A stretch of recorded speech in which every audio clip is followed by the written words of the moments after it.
Hello guys, आज हम start करने जा रहे हैं क्लास 12th इंग्लिश फ्लेमिंगो का जो चैप्टर है लॉस्ट स्प्रिंग, उसके शॉर्ट आंसर टाइप क्वेश्चंस को। इनके लॉन्ग आंसर टाइप क्वेश्चंस पहले डिस्कस कर चुके हैं, जो कि डिस्क्रिप्शन बॉक्स में लिंक भेज दी गई है, उससे आप देख सकते हैं। Y did Anees Jung ask Saheb about the school, what was its impact on Saheb. Why did Anees Jung, जो उसकी ऑथर हैं, वो साहिब से पूछती हैं अनीस जंग अबाउट द स्कूल के बारे में क्यों पूछा उन्होंने। What was its impact on Sahib, और साहिब पर इसका क्या प्रभाव पड़ा। अनीस जंग आस्क साहिब, अनीस जंग ने साहिब से पूछा अबाउट द स्कूल के बारे में, बिकॉज क्योंकि साहिब टोल्ड हर, साहिब ने उन्हें बताया that he had nothing else to do other than rag picking, उसके अलावा कोई काम नहीं है सिवाय रैक पिकिंग के, कूड़ा बीनने के अलावा। साहिब सो रिप्लाइड, साहिब ने तुरंत उत्तर दिया that author that there was no school in his neighbourhood, और उन्होंने ये भी बताया लेखिका को कि उनके बराबर में कोई स्कूल नहीं है उनके पड़ोस में। ही सेड दैट, और उसने कहा he would go to school, वह स्कूल चला जाएगा। If any one built it, अगर कोई बनवा देगा तो स्कूल वो चला भी जाएगा। Question number 2, why did Sahib and other rag pickers not wear chappals. Sahib और दूसरे रैक पिकर्स थे, वो चप्पल क्यों नहीं पहनते थे। What excuse did they give for it, और उन्होंने इस चीज़ के लिए क्या एक्सक्यूज़ दिया। Answer, Sahib and other rag pickers did not wear chappals, Sahib और दूसरे रैक पिकर चप्पल नहीं पहनते थे, बिकॉज अकॉर्डिंग टू दैम, उनके अनुसार, it is a tradition to stay bare foot, के नंगे पैर रहना परंपरा है, नॉट लैक ऑफ मनी, पैसे की कमी की वजह से नहीं पहनते हैं वो। उन्होंने ये एक्सक्यूज़ दिया। द ऑथर वंडर्स, लेखिका आश्चर्यचकित होती हैं, if this is only an excuse, क्या केवल यही एक्सक्यूज़ है to explain away a perpetual state of poverty, के लगातार बनी रहने वाली गरीबी से बचने का, क्या केवल यही एक्सक्यूज़ है। Question number 3, how many rag pickers used to live in Seemapuri. कितने रैक पिकर सीमापुरी में रहते थे, दिल्ली में। How did they settle there, और वे वहाँ कैसे सेटल हुए थे।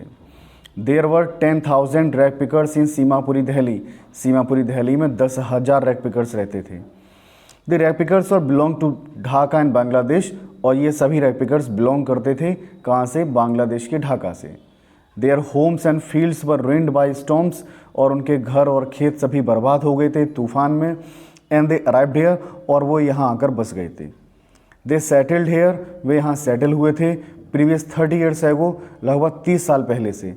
विदाउट आइडेंटिटी, इनकी कोई आइडेंटिटी नहीं थी, परमिट ना ही इनके पास कोई परमिट था, बट राशन कार्ड, लेकिन इनके पास राशन कार्ड्स थे। Question number 4, what was the meaning of garbage for children. बच्चों के लिए जो गार्बेज है उसका अर्थ क्या है। What did they find in it, और वे इसमें क्या पाते हैं। The meaning of garbage for children was wrapped in wonder. Garbage का जो मीनिंग है बच्चों के लिए क्या है कि वाज रैप्ड इन वंडर, आश्चर्य जो है वो लिपटा हुआ है उसके अंदर, कि आश्चर्य भरा हुआ है उसके अंदर। क्यों। दे फाउंड अ रुपी और 10 rupee note in the garbage डम, क्योंकि कूड़े करकट से वो क्या करते हैं, 1 या 10 रुपये तो इससे कमा ही लेते हैं।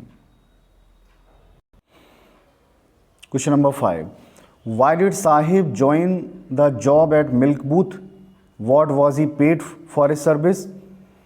Why did Sahib join the job eight milk booth, milk booth पर साहिब ने नौकरी क्यों की। What was he paid for his service, और उसे उस नौकरी के लिए या उसको सेवा देने के लिए क्या मिलता था। Answer, Sahib join the job eight milk booth, Sahib ने ज्वाइन किया मिल्क बूथ को, वहाँ पर नौकरी की, बिकॉज क्योंकि ही नीडेड मोर मनी, क्योंकि उसे बहुत अधिक पैसों की ज़रूरत थी, एंड मील्स, भोजन की ज़रूरत थी, फॉर हिमसेल्फ, अपने आप के लिए, एंड फैमिली के लिए।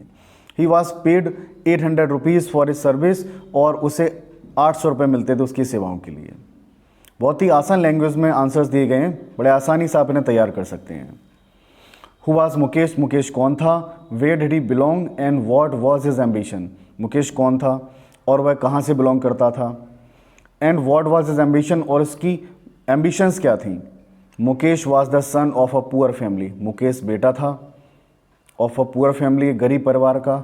Whose father was a poor bangle maker in Firozabad, उसके पिता एक चूड़ी बनाने वाले थे फिरोजाबाद में।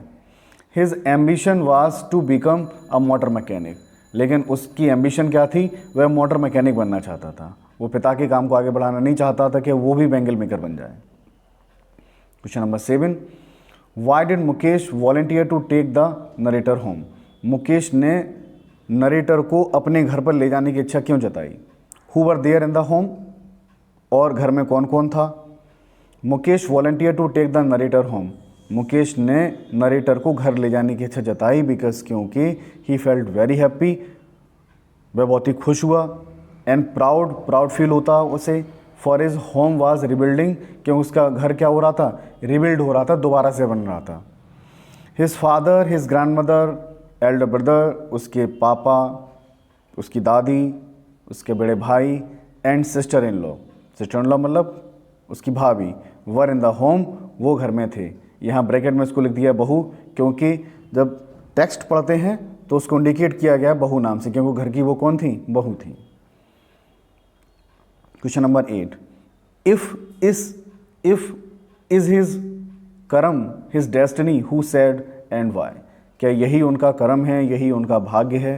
हु सेड, ये बात किसने कही, एंड वाई, और क्यों कही? Grand mother of Mukesh said this, Mukesh की दादी ने ये बात कही है। क्या कही है?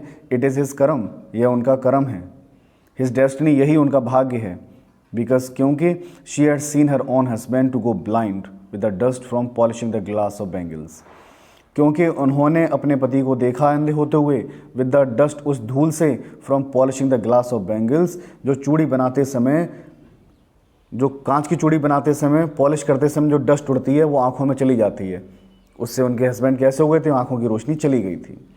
Born in the caste of bangle maker, और एक बैंगल मेकर की कास्ट में पैदा होना, यानी ऐसे घर में पैदा होना जहाँ चूड़ी बनाने का काम होता है। They have seen nothing but bangles, उन्होंने कुछ भी नहीं देखा होता है सिवाय किसके, बैंगल्स के।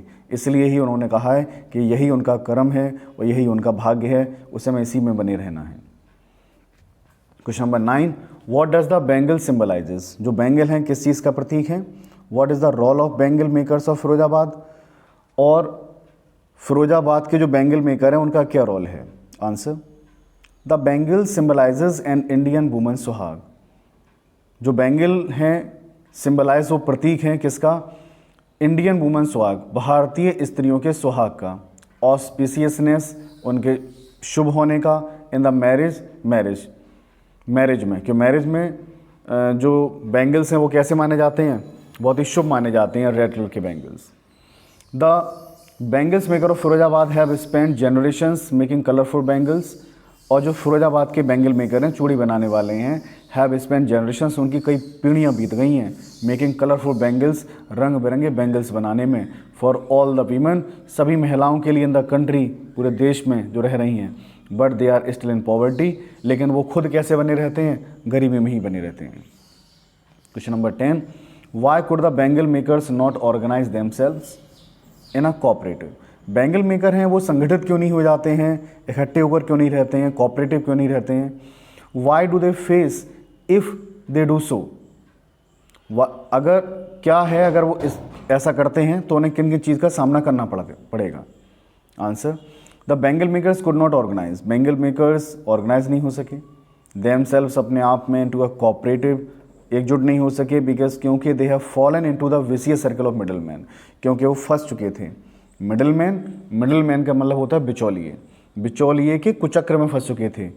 इफ़ दे डू सो, अगर वे ऐसा करते, ऐसा करने का मतलब अगर वो संगठित होते, they will be hold up by the police, तो उन्हें पुलिस के द्वारा खींच लिया जाता, बीटन, उन्हें पीटा जाता, एंड ड्रैग्ड, घसीटा जाता इनटू द जेल में, फॉर डूइंग समथिंग इलीगल, क्या करने के लिए? कोई गैरकानूनी कार्य के लिए। गैरकानूनी कार्य का मतलब है कि उन पर एक इलीगल आरोप लगा दिए जाते।